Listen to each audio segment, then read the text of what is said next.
Bismillahirrahmanirrahim. Assalamu alaikum dear students. My name is Munir Ahmad. I am your computer teacher. Today we discuss the topic nested list. आज हमने nested list को discuss करना है। इससे previous lectures के अंदर हमने टाइप्स ऑफ लिस्ट को डिस्कस किया, जिसमें हमने ऑर्डर लिस्ट को डिस्कस किया था, अनऑर्डर लिस्ट को डिस्कस किया, फिर हमने डेफिनेशन लिस्ट को डिस्कस किया। इसी तरह आज हमारा जो लास्ट टाइप है लिस्ट के, जो कि नेस्टेड लिस्ट है, उसे हमने डिस्कस करना है। सबसे पहले हम देख लेते हैं कि हम नेस्टेड लिस्ट कहते किसे हैं। नेस्टेड हम कहते हैं कि list within a list. जब हम एक लिस्ट के अंदर एक और लिस्ट जो है वो बनाना चाह रहे होते हैं, क्रिएट करना चाह रहे होते हैं, तो उसे हम कहते हैं नेस्टेड लिस्ट। नेस्टेड लिस्ट में जो है ये आपका चैप्टर नंबर 5 का पेज नंबर आप देखें 106 है। इसमें देखें कि in a list item can contain another list. एक जो लिस्ट के आइटम हैं वो मुश्तमिल होते हैं किसमें, एक दूसरी लिस्ट के अंदर, मेन के list within a list. आगे देखें कि such list is called a nested list. तो ऐसी लिस्ट को हम क्या कहते हैं, नेस्टेड लिस्ट कहते हैं। It is useful for situation where you have multiple option for a single item. जब आपके पास ये वहाँ यूज़फुल होती है जब आपके पास एक सिंगल आइटम के आपके पास क्या हो, मल्टीपल ऑप्शंस हो। एक आइटम हो, उसके डिफरेंट ऑप्शन है आपके पास, तो फिर आप आइटम के साथ आगे उसके डिफरेंट ऑप्शन जो हैं, उसके जो डिफरेंट फीचर्स हैं वो आप लिखते हैं। तो उसके लिए आप यूज़ करते हैं किसको, नेस्टेड लिस्ट को। आगे देखें कि for writing table of contents that contain sub section, जो कि टेबल्स पर भी मुश्तमिल हो सकता है, जिसके क्या होते हैं, सब सेक्शंस होते हैं। सब सेक्शंस का मतलब सेक्शन के अंदर जो सेक्शन होता है वो सब सेक्शन कहलाता है। फॉर एग्जांपल वो कहता है कि आप एक कोडिंग है, ये देख लें कि नेस्टेड लिस्ट की उसने आपको एक कोडिंग बताई हुई है एग्जांपल के तौर पर, जिसे हम यहाँ पर यूज़ कर लेते हैं। सबसे पहले हम यहाँ पर लिख लेते हैं यूएल हम यूज़ करते हैं किसके लिए, अनऑर्डर लिस्ट के लिए, आपको पता है। आगे देखें यूएल के अंदर हम यूज़ करेंगे लिस्ट आइटम, LI। तो ये हमारे पास क्या है, ओपनिंग टैग हैं लिस्ट के। उसके बाद LI में हमने क्या लिखा, हम लिखते हैं कॉफ़ी।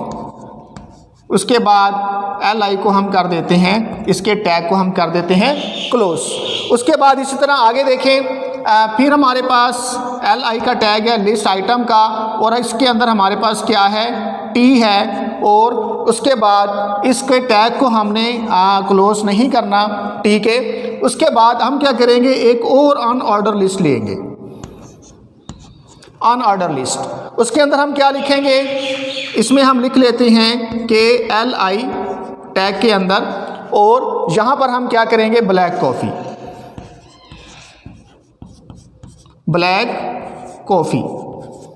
और इसको हम क्या कर देंगे, क्लोज, ब्लैक कॉफ़ी को।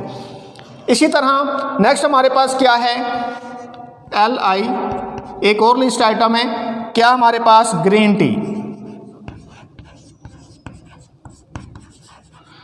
टी, और इसी तरह इसके हम लिस्ट आइटम को क्या कर देंगे, क्लोज कर देंगे। यहाँ पर हमने अनऑर्डर लिस्ट को ओपन किया था, तो यहाँ पर हम क्या कर देंगे, इस टैग को हम कर देंगे क्लोज। अब जो टी है, इसके अंदर अनऑर्डर लिस्ट जो है वो ब्लैक कॉफ़ी और ग्रीन टी, मतलब टी की जो है वो दो फीचर्स हो सकते हैं, दो खसूसियात हो सकती हैं कि या तो वो ब्लैक कॉफ़ी है या फिर ग्रीन टी है। तो इसी तरह एक आइटम है जिसके डिफरेंट फीचर्स हैं, डिफरेंट पॉइंट हैं, मल्टी पॉइंट हैं, तो उसके अंदर हम इसको इस तरह लिस्ट के अंदर एक ऑर्डर लिस्ट हमारे पास ये है। इस ऑर्डर लिस्ट के अंदर हमने एक और ऑर्डर लिस्ट को क्रिएट किया और इसको हमने यहाँ क्लोज कर दिया, जबकि हमने इस ऑर्डर लिस्ट को अभी तक क्लोज नहीं किया। तो इसको हम यहाँ पर क्लोज कर देते हैं, UL मतलब ऑर्डर लिस्ट। अब इसकी आउटपुट क्या होगी, इसकी आउटपुट अगर हम देखें तो फर्स्ट ऑफ ऑल तो हमारे पास शो होगा कॉफ़ी। उसके बाद सेकंड हमारे पास क्या था, टी था, तो यहाँ पर हमारे पास दूसरे पॉइंट में शो होगा टी, और यहाँ पर हमारे पास क्या आएगा, ब्लैक कॉफ़ी।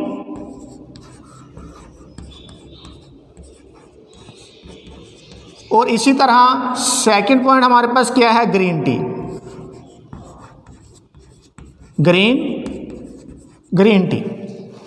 अब कॉफ़ी आ गई, दूसरे नंबर पे टी आ गई, तो ये हमारे पास क्या हो सकती है, इसके डिफरेंट हमारे पास ऑप्शंस हैं, ब्लैक कॉफ़ी है या फिर ग्रीन टी है। तो इस तरह हमारे पास जो आउटपुट है इसकी वो डिस्प्ले होगी। तो इस तरह से ये एक एग्जांपल है किसकी, हमारे पास नेस्टेड लिस्ट की एग्जांपल है। अब इसमें देखें बुक के ऊपर उसने लास्ट में मिल्क भी लिखा हुआ है, तो इसके बाद टी के बाद यहाँ पर मिल्क भी लिखा हुआ है, लेकिन ये आपकी मर्ज़ी है, आपके पास जितने भी आइटम्स आप ऐड करना चाहते हो अकॉर्डिंग टू योर रिक्वायरमेंट्स तो आप उसके अंदर ऐड कर सकते हैं। लेकिन हमने यहाँ पर जस्ट कॉफ़ी और टी को हमने ऐड किया है। आप मिल्क भी ऐड कर सकते हैं, डिफरेंट थिंग्स जो आपको ज़रूरत हो सकती हैं आप उसके उस लिस्ट के अंदर ऐड कर सकते हैं। तो बेसिक पर्पस हमारा जो था वो ये समझना था कि नेस्टेड लिस्ट हम किसे कहते हैं, इस कोडिंग के ज़रिए जो कि हमने यहाँ पर एक एग्जांपल लिया है कि लिस्ट के अंदर जो लिस्ट होती है उसे हम नेस्टेड लिस्ट कहते हैं। और जिस तरह से आपके पास अगर एक आइटम है उसके डिफरेंट ऑप्शंस हैं, मल्टीपल ऑप्शंस हैं उसके, तो आप उस आइटम को लिखते हैं, साथ नीचे उसके ऑप्शंस लिखते हैं पॉइंट के अंदर। तो उसके लिए जो है हमारे पास जो नेस्टेड लिस्ट है ये यूज़फुल होती है।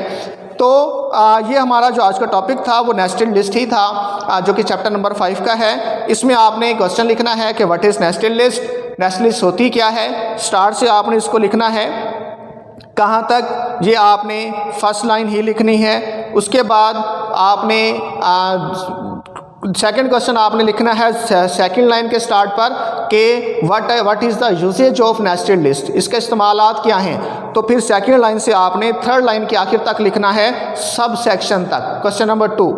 उसके बाद आपने लिखना है right an example of nested list, ये आपका क्वेश्चन नंबर 3 होगा, जिसमें आपने ये जो कोडिंग है जो टेबल आपकी बुक पर बना हुआ है पेज नंबर 107 पर, तो ये 107 पर जो टेबल बना है ये आपने एग्जाम्पल के तौर पर लिखना है, कोडिंग भी लिखनी है और साथ उसकी आउटपुट भी लिखनी है जैसे टेबल में लिखा हुआ है, सेम एज इट इज़ आपने इसका आंसर लिखना है।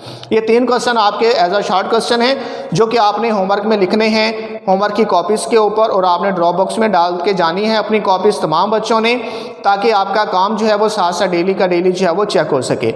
आज के लेक्चर के हवाले से अगर आपको कोई क्वेश्चन क्लियर नहीं हुआ तो आप मुझसे कॉन्टैक्ट कर सकते हैं। Thank you.